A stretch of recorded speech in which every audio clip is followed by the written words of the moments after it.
साथियों, टेकी सर जी चैनल पर आपका स्वागत है।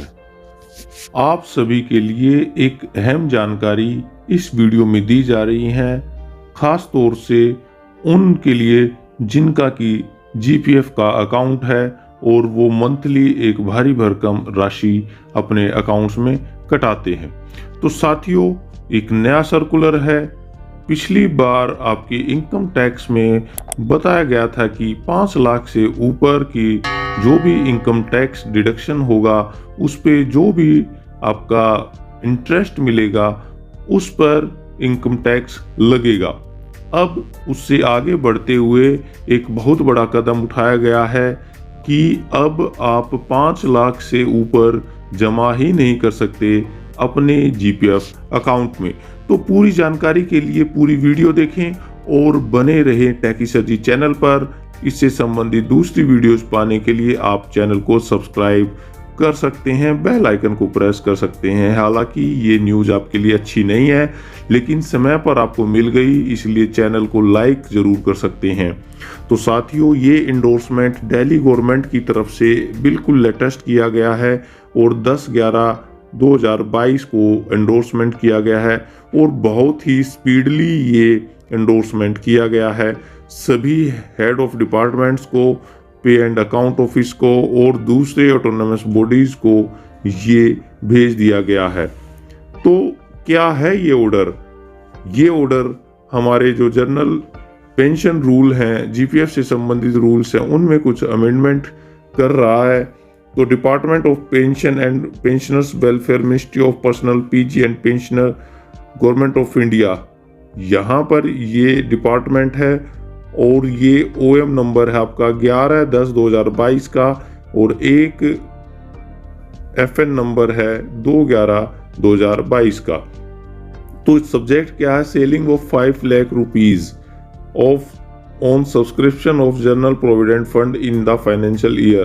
तो ये इसी फाइनेंशियल ईयर 2022-23 के फाइनेंशियल ईयर से ही लागू किया जा रहा है और इसमें सेलिंग कर दी गई है 5 लाख की, यानी कि आपका सब्सक्रिप्शन 5 लाख से ज़्यादा नहीं हो सकता किसी भी कंडीशन में। अब यहाँ पे कुछ कंडीशंस बनती हैं और प्रिंसिपल्स, डीडीओज, पे एंड अकाउंट्स ऑफिसर्स के सामने एक प्रॉब्लम क्रिएट हो गई थी कि जिन एम्प्लॉइज़ का ये फाइनेंशियल रूल के अकॉर्डिंग इस जो फाइनेंशियल ईयर है इसमें 5 लाख से ऑलरेडी ज़्यादा हो चुका है, तो उस केस में क्या किया जाए।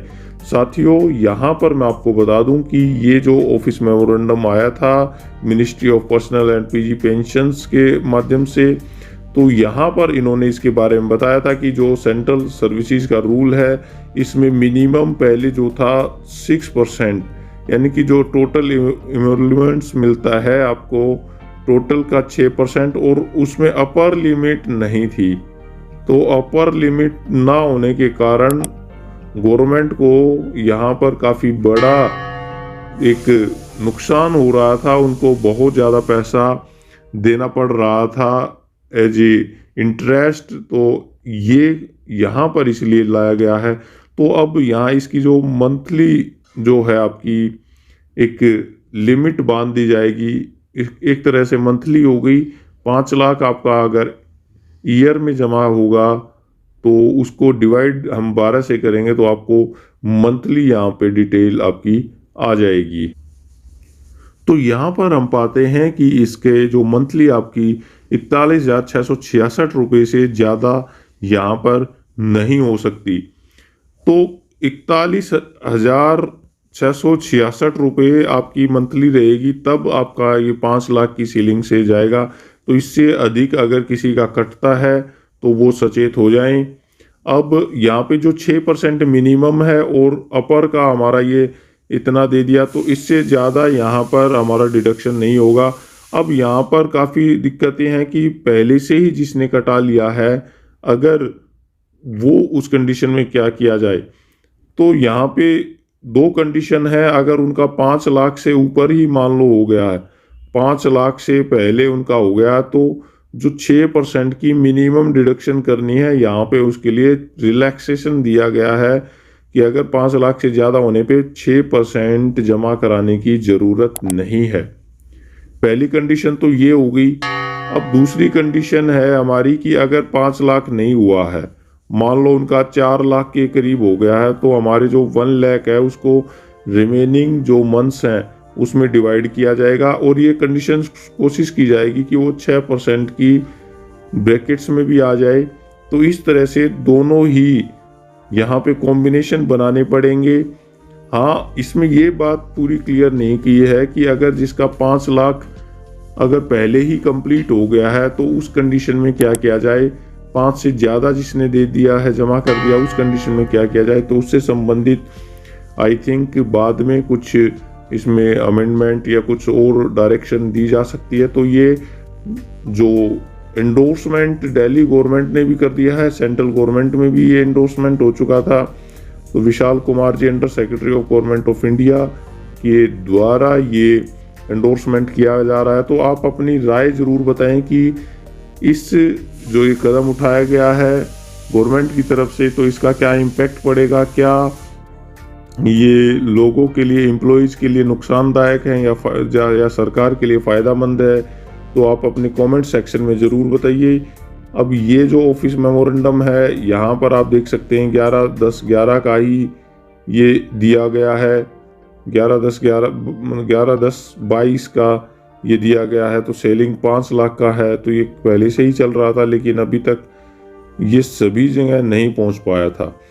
तो इन चीज़ों को आपने ध्यान रखना है, और इस तरह से अपना जो फाइनेंशियल जो प्लानिंग है, हमारे देश में फाइनेंशियल लिटरेसी काफ़ी कम है, और फाइनेंशियल लिटरेसी के चलते हुए ना होने के कारण हमारे जो फंड्स हैं उसमें हम पूरी तरीके से फेल होते हैं, और उन फंड्स को हम अच्छी तरीके से ऑर्गेनाइज नहीं कर पाते।